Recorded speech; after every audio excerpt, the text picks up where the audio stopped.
Good day everyone and welcome to day 328, turn 328 of your daily Civ 7 news update. Our favourite associate QA lead has returned again to bless us with a little diplomacy news update before tomorrow's absolute bombshell modern age live stream.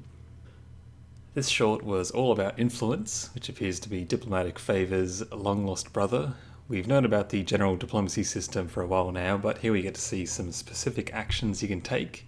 Starting from the Endeavour section, we get Send Aid, which requires almost no influence at all to do. But interestingly, you do need to be allied to do this, so you can no longer just give someone gold. It is now behind a relationship gate. Next up, we have local festivals. If the other leader accepts this, you gain +4 happiness in all your cities, while they get +4 influence in return.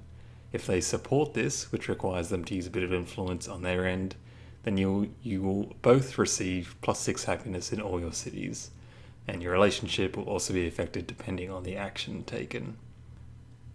Lastly, we have something here called reconciliation. This one actually requires that you have a relationship of hostile, which is kind of interesting, and it just turbocharges your relationship with this person if they accept, or particularly if they do support it. A nice way to make amends after you declare war on someone, just so you can kill the scout that refuses to move off the tile you're trying to develop. Onto the more interesting stuff now, the baddie stuff. We have sanctions, and we're starting off strong here. First up is hinder finances. This civ just straight up loses 10% of their gold per turn for 6 turns. You can see that you lose 15 relationship if they accept, which implies that they can decline this. Maybe you can't decline sanctions. Either way, I'm not sure they're going to appreciate you doing this. Hinder public morale has the same effect as above, but affects happiness instead of gold. And finally, we have good old denounce, which just straight up decreases your relationship by -60. This is why I think that you can't respond to sanctions really, as it would be pretty funny if someone denounced you and you just said, "No, I don't accept your denouncement. Begone." Onto the really good stuff. Espionage. These appear to generally have the highest influence cost, and we can see some familiar faces here. Counter-spying makes a return and will affect all of the missions we see here, making them take longer and increase the chance your spies are revealed.